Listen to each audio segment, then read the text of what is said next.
Hi friends, this is Rafi. Welcome to my channel. ఈరోజు Nifty bank Nifty గురించి తెలుసుకుందాం friends. తెలుసుకునే ముందు సెబీ యొక్క గైడెన్స్ అయితే చదవాలనుకుంటున్నాను.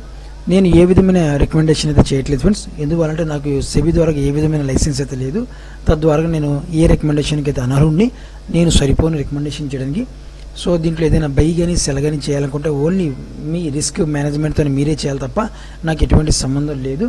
నేను మాత్రం ఫుల్ఫిజ్గా risk and reward ratio present బట్టి నేను బై కానీ సెల్ కానీ చేసుకుంటూ ఉంటాను. ఓకేనా? ఓకే ఫ్రెండ్స్, అయితే చూడండి ఫ్రెండ్స్, నేను ఈరోజు బ్యాంక్ నిఫ్టీ సింపుల్గా చెప్పేస్తాను. నేను చూడండి, బ్యాంక్ నిఫ్టీ 47,977 దగ్గర అయితే క్లోజ్ చేయడం జరిగింది బ్యాంక్ నిఫ్టీ. సో బ్యాంక్ నిఫ్టీలో నేనైతే కాల్ ఆప్షన్ సిఈ అయితే ఇక్కడ రాస్తున్నాను. చూడండి, సిఈ అయితే బై చేయడం జరిగింది ఈరోజు ఫ్రెష్గా. ఈ సిఈ ఎందుకంటే మంచి వాల్యూమ్ అయితే నాకు రావడం జరిగింది. సిఈ బై చేసి నా టార్గెట్ వచ్చి ఫస్ట్ టార్గెట్ వచ్చి 48,500 నా ఫస్ట్ టార్గెట్ అయితే ఫస్ట్ టార్గెట్. తర్వాత సెకండ్ టార్గెట్ 49,000 అయితే నా సెకండ్ టార్గెట్ అయితే పెట్టుకుంటాను. ఓకేనా? ఈ మధ్యలో అనమాట. అంటే నేను వెళ్ళే కొద్ది కూడా నాకు స్టాప్ లాస్ పెంచుకుంటూ పోతుంటాను అనమాట. అంటే మార్కెట్ ఇప్పుడు వెళ్తూ ఉంటారు కాబట్టి నేను స్టాప్ లాస్ ఇక్కడ ఈ లెవెల్ దగ్గర నా స్టాప్ లాస్ పెట్టుకుంటూ పోతుంటాను. ఎక్కడైతే మార్కెట్ సడన్గా వచ్చిందో ఈ లెవెల్ స్టాప్ లాస్ తీసి ఎగ్జిట్ అయిపోతుంటాను. ఓకేనా? సో అంతే తప్ప కానీ దీన్ని మాత్రం ఎక్కడ నేను ఇక్కడ బై చేశాను కదా, ఇక్కడే హోల్డ్ చేస్తానంటే కుదరదు. మార్కెట్ ఇచ్చినంత తీసుకోవాలా, లేదంటే మార్కెట్ మన దగ్గర నుంచి చాలా తీసుకుంటూ పోద్ది అనమాట. సో బ్యాంక్ నిఫ్టీ యొక్క నా టార్గెట్ అయితే ఇది ఫ్రెండ్స్. నిఫ్టీ 22,403 దగ్గర అయితే నిఫ్టీ ఈరోజు క్లోజ్ అవడం జరిగింది.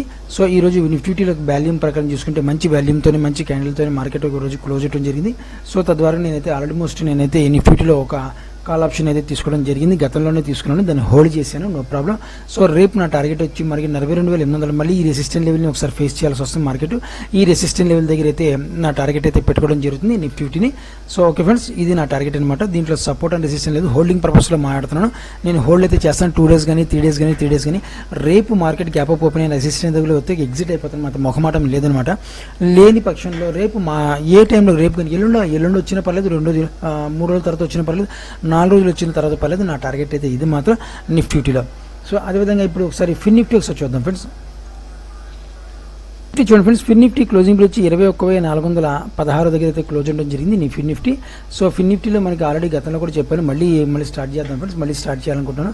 సో ఫిన్ నిఫ్టీలో చూడండి, మనకి సపోర్ట్ లెవెల్ అయితే ఈ లెవెల్ని సపోర్ట్ చేసుకుంటే మార్కెట్ అప్సైడ్ మూమెంట్ వెళ్ళిందనమాట. రెసిస్టెన్స్ మనం చూసుకుంటే మాత్రం ఈ లెవెల్ని మల్టిపుల్ టైం రెసిస్టెంట్గా క్రియేట్ చేసుకుని మార్కెట్ ఒక రెసిస్టెంట్గా క్రియేట్ చేసుకుని ఉంది. ప్రజెంట్ ఇంకో రెసిస్టెన్స్ జోన్ కూడా ఉంది. మార్కెట్ ఈ లెవెల్ దగ్గర నుంచి ఒక రెసిస్టెన్స్ జోన్ కూడా ఉంది ఫ్రెండ్స్. చూడండి, ఈ లెవెల్ దగ్గర అనమాట. రేపు ఫిన్ నిఫ్టీ మార్కెట్ నాకు తెలుసు ఇది హోల్డింగ్ చేస్తే మాత్రం, అంటే హోల్డింగ్ చేస్తే నా లెవెల్ అయితే 20 ఈ లెవెల్ అనమాట. నా టార్గెట్ ఏదైతే ఉందో ఈ లెవెల్ ఫ్రెండ్స్. ఈ లెవెల్ ఎంత అంటే 21,600 అనమాట. 21,600 అనమాట. ఇంకా 200 రూపీస్ ఇది నాకు చేసుకుంటాను అనమాట. సో ఈ లెవెల్ 21,600 వచ్చిన తర్వాత మాత్రం నేను ఎగ్జిట్ అయిపోవడం జరుగుతుంది ఫిన్ నిఫ్టీలో. సో ఓకేనా? ఈ టార్గెట్ అది రేపు రావచ్చు, ఎల్లుండి రావచ్చు, అవతలండి రావచ్చు. మరి ఎప్పుడైనా నా టార్గెట్ రావాలా. నా స్టాప్ లాస్ వచ్చి మాత్రం ఈ స్టాప్ లాస్ ఈ లెవెల్ దగ్గర అయితే స్టాప్ లాస్ అయితే పెట్టుకోవడం జరిగింది. ఈ లెవెల్ దగ్గర అయితే ఈ లెవెల్ ఉంది ఫ్రెండ్స్. ఈ లెవెల్ దగ్గర అయితే స్టాప్ లాస్ అయితే పెట్టుకోవడం జరిగింది. ఓకేనా? నేను ప్రాపర్గా stop loss risk reward ratio పెట్టి నేను బై కానీ సెల్ కానీ చేస్తాను. మీరు కూడా అలాగే ట్రై చేయండి ఫ్రెండ్స్. అంతే తప్ప కానీ 10 రూపాయల లాభం 20 రూపాయలు 30 రూపాయల లాస్ మాత్రం బుక్ చేసుకోవద్దు దయచేసి. రిస్క్ రివార్డ్ రేషియో చూసుకుని 1:2 కానీ 1:3 కానీ చూడండి. చాలామంది ఏమంటారంటే 1:2 1:3 ఎలాగే వస్తుంది అనుకుంటారు. కానీ ఏంటంటే వాస్తవానికి ఏంటంటే 1:2 1:3 కంపల్సరీ పెట్టాల్సిందే. పెడితేనే మీకు సైకలాజికల్గా మీరు స్ట్రాంగ్ అవుతారు, లేదంటే మాత్రం సైకలాజికల్గా వీక్ అవుతారు. స్టాక్ మార్కెట్లో ఎప్పటికప్పుడు లాసే బుక్ చేస్తారు తప్ప ప్రాఫిట్ అయితే ఎక్కువ బుక్ చేయరు. లాస్ ఎక్కువను ప్రాఫిట్ తక్కువ బుక్ చేస్తారు. ఓకేనా? సో ఈ రకంగా అయితే మీరు ట్రేడ్ చేయవద్దు, దయచేసి అర్థం చేసుకుని ట్రేడ్ చేయండి మార్కెట్ని. సో నాకు నిఫ్టీ బ్యాంక్ నిఫ్టీ తర్వాత ఫిన్ నిఫ్టీ యొక్క సపోర్ట్ అండ్ రెసిస్టెన్స్ వచ్చింది. నా టార్గెట్లు కూడా ఏ friends, support and resistance target కూడా.